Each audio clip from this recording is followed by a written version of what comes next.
Hello everyone, welcome back.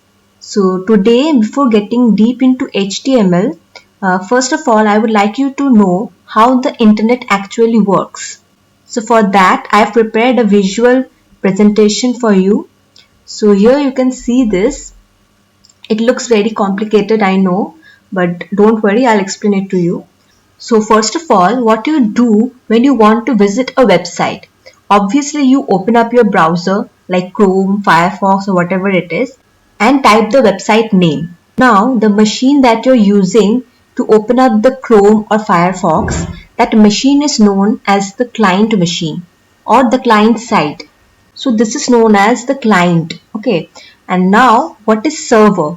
Server is nothing but another machine which is remotely accessible or which has the source file to the websites you are looking at or want to visit. Okay. So what happens is when you open up a browser and search for any website or whatever it is like google.com or youtube.com, whatever it is, the browser sends a request to the server machine to send the file with the help of which the website will be visible. Now the client doesn't know what type of file he or she is requesting to the server, but when the server responds back, it sends the file required to open up the specified page or the home page of a website. It may be a HTML file or a PHP file or it may be a JavaScript file, whatever it is, the browser knows it and it accordingly displays the website. So what server actually sends is the response, which includes the file with its content type like text/HTML or text/CSS. It sends the file and the browser identifies what type of file it is and accordingly shows it to you. So now what happens is whenever you connect your machine to the internet, IP address is generated. So now suppose if the server is connected to the internet, it will have an IP address of its own. Okay. So let this server be google.com and it has its own IP address. But for the client, it is not possible to remember each and every IP address. Like you will not go and type the IP address of youtube.com or you will not type the IP address of google.com. It is not possible to remember every website's IP address separately. So this is where the domain name came. Like google.com, this is a type of domain name. Like youtube.com, this is also a domain name. So we type the domain name in the URL and this ISP is the internet service provider. What it does is it translates your domain name like google.com to the IP address it is configured to, and it finds the server that is connected to it and sends a request on behalf of the client. Okay, and now the server sends back the response accordingly. Now the browser, after receiving the file, maybe it is HTML, CSS or whatever it is, the browser knows the content type and accordingly it will be shown to you. Suppose the client received the HTML file, this one. Okay.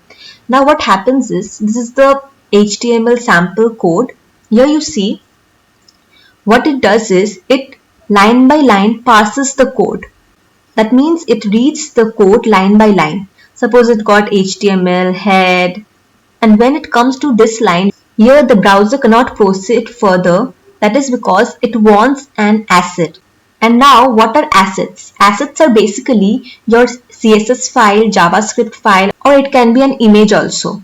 So the assets here is the CSS file.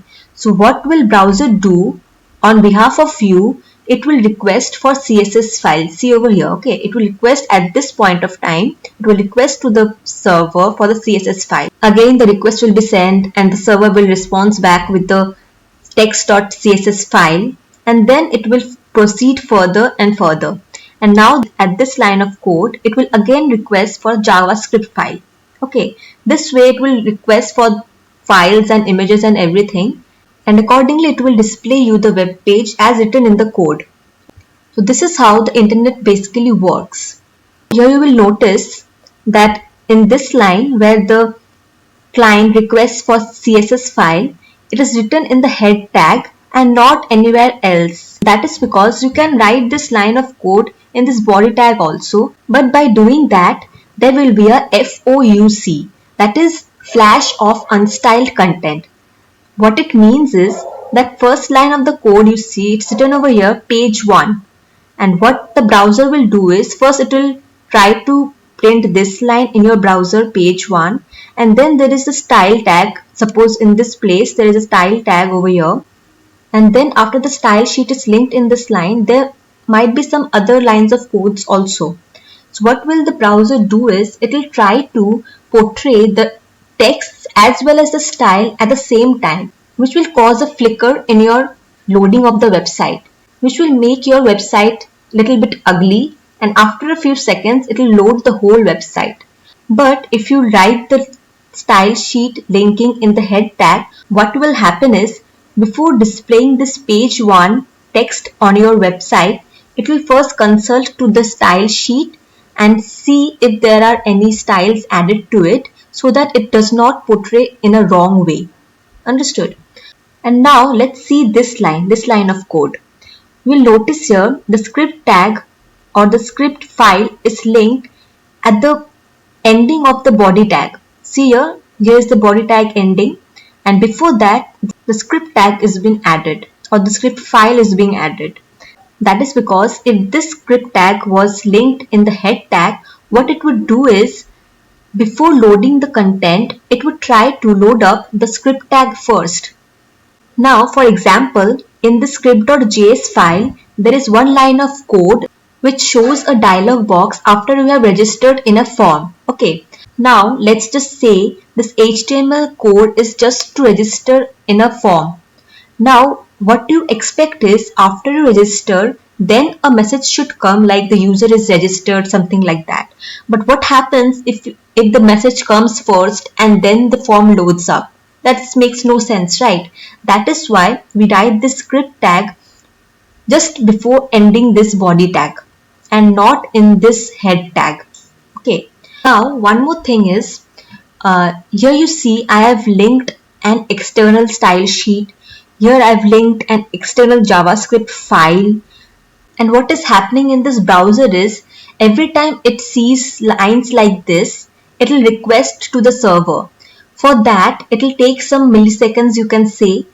But if you can include the styles and the JavaScripts in this HTML file itself, then it will be much faster to load. Okay, your website will be loaded much faster. But as a developer, you should always keep your codes organized. That is because when you are working in big projects, there will be thousands and thousands lines of code, and it is very impossible to just keep track of each and every line. Also, if you're working with your teammates and you are building thousands and thousands lines of code, it will be very difficult to find a specific line from that thousands lines of code. Okay, so for that you should always organize and make separate files for writing style sheets in JavaScript and HTML and things like that. Okay, but when you deploy the website in the internet, then you can just add those files or basically copy paste those lines of code in just one single file. Okay, that way it will load the website much more faster. So I hope you understood how this internet works, and if you have any problem or any questions regarding this, you can comment in the comment section. Also, feel free to share your opinions about how I am teaching. If you're liking my teaching or not, I'll be happy to get feedbacks from you. It obviously motivates me to make more such videos. Now, at the end of each video, as I said earlier, I'll ask one question so that I can know if you are following my videos well. Now, before ending the video, please hit the like button if you like my video. Also, share and subscribe, and don't forget to hit the bell icon. Till then, take care. Bye bye.